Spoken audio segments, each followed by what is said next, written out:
शरण को करो धनी प्रेम प्रणाम। अशुभ हरण मंगल करना श्री देवचंद्र जी नाम। श्री प्राणनाथ निज मूलपति श्री मेहराज सुनाम। तेज कुंवर श्यामा युगल को पल पल करूं प्रणाम, पल पल करूं प्रणाम।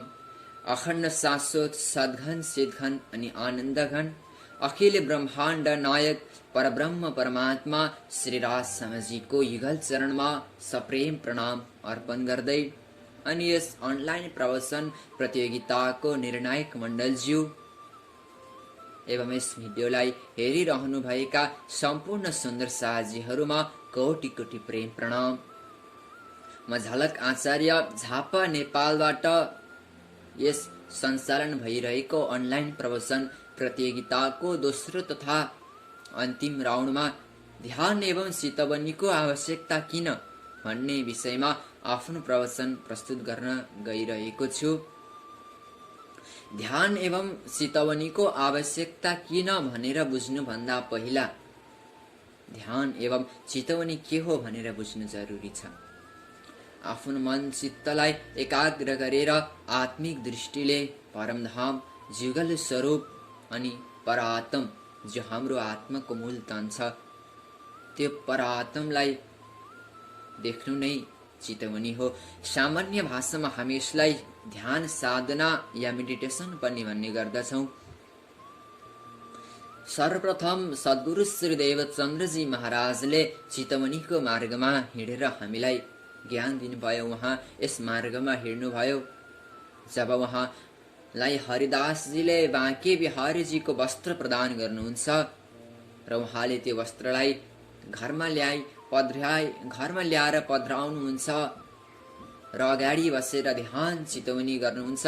त्यति बेला उहाँको मन चित्त ब्रजमा पुग्छ र उहाँले स्वयं श्री कृष्णको दर्शन पाउनुहुन्छ।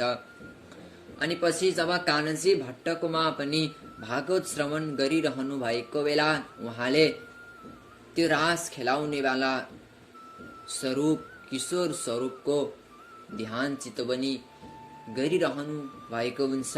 त्यति बेला स्वयं अक्षरातीत श्री कृष्ण श्री राजजीले उहाँलाई दर्शन दिनुहुन्छ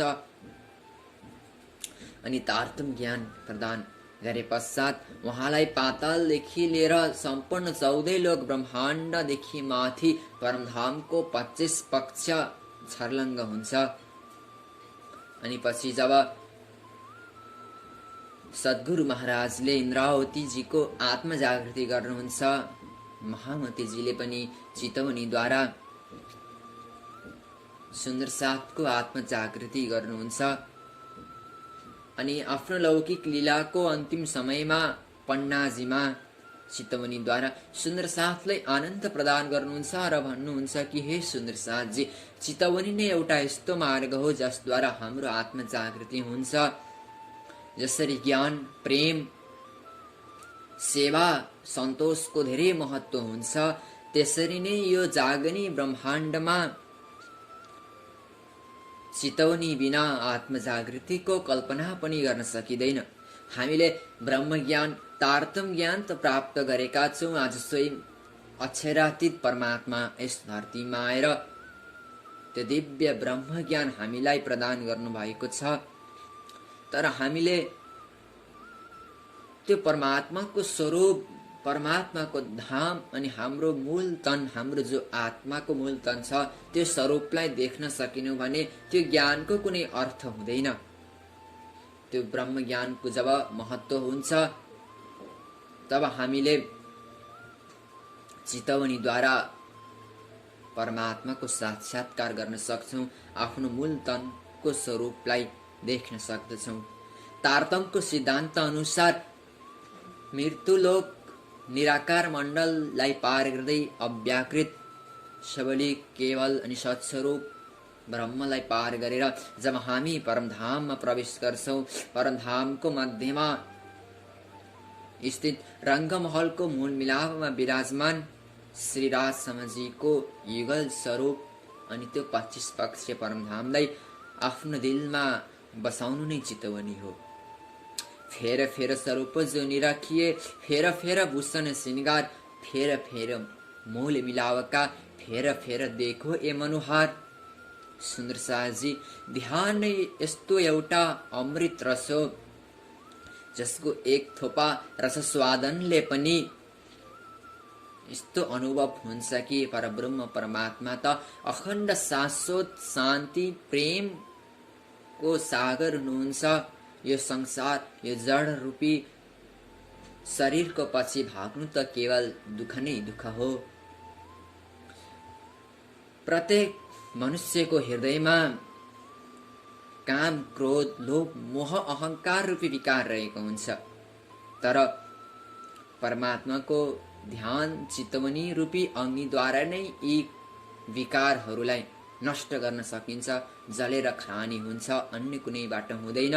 जबसम्म यी विकारहरू मानिसको हृदयबाट दूर रहँदैनन्, तबसम्म हृदय पवित्र हुन सक्दैन, न त परमात्माको साक्षात्कार नै हुन्छ।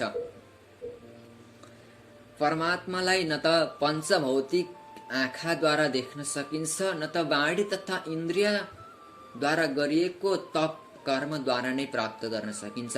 एक मात्र विशुद्ध ज्ञानको निर्देशनमा शुद्ध हृदयवाला व्यक्तिको एक मात्र ध्यान चितवनीको अभ्यासद्वारा त्यो परमात्माको साक्षात्कार गर्न सकिन्छ।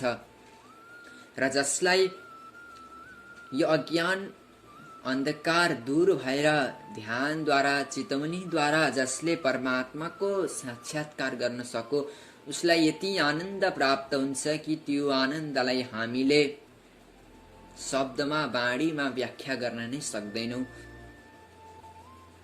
आज यसै ध्यानद्वारा रत्नाकर जस्तो डाकु वाल्मीकि महर्षि बने, कालिदास महान कवि बने भने आज हामीलाई त ब्रह्मज्ञान प्राप्त भएको छ। त्यो परमधामको त्यो तारतम ज्ञान आज श्री अक्षरातीत प्राणनाथ स्वरूप प्राणनाथजी स्थितिमा आएर हामीलाई प्रदान गर्नुभएको छ भने हामीले किन चितवनीद्वारा परमात्माको साक्षात्कार नगर्ने? अवश्य गर्नुपर्दछ। निषदिन ग्रहिए प्रेम सो श्री जुगल स्वरूप के चरण, निर्मल होना यही सो और धाम वर्णन। हामीले त रात दिन पिया श्री जुगल स्वरूपकै चरणमा हामीले रहनु पर्दछ र हाम्रो आत्मालाई निर्मल बनाउनु पर्दछ। चितवनी गर्नका निम्ति हाम्रो आहार शुद्धि, वातावरण शुद्धि अनि हाम्रो आसन पनि शुद्ध भएको हुनुपर्दछ। तब मात्र हाम्रो मन चित्त त्यो परमात्माको स्वरूप, त्यो परमात्माको चरणमा पुग्दछ। ए मूल मिलाव अपना नजर दिन्छे त, पलक ना पीछे फिरिए जो इचक अंग उपजत। आज जब हामी अक्षर ब्रह्मको खेल हेर्न भनी श्री राजी श्री श्यामजीको अगाडि बसेका थियौं, त्यतिखेर हामीले कस्तो श्रृंगार गरेका थियौं। परमात्माको श्रृंगार, परमात्माको शोभा कस्तो थियो, त्यो स्वरूपलाई हामीले अब चितवनीद्वारा पहिचान गर्न सक्नु पर्दछ, साक्षात्कार गर्न सक्नु पर्दछ। अनि जो हाम्रो मूल मिलाव छ त्यहाँ हामीले एक सेकेन्ड पनि आफ्नो नजर हटाउनु हुँदैन। पल पल त्यो मूल मिलावमा, त्यो श्रीराजीको जुगल चरणमा हामीले आफ्नो नजर पुर्याइरहनु पर्दछ। अनि त्यही घर बैठे जागे भने जस्तै यही बसी बसिकिन त्यो परमधाममा जाग्नु पर्दछ, त्यो परमधामको साक्षात्कार गर्न सक्नु पर्दछ।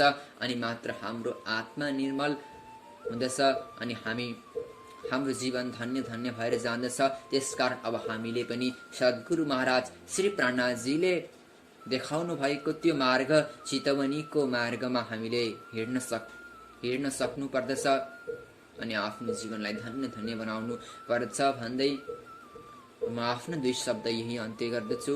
मैले भन्ने क्रममा केही गल्तीहरू भई अवश्य क्षमा दिनुहुनेछ भन्दै म आफ्नो प्रवचनलाई यही अन्त्य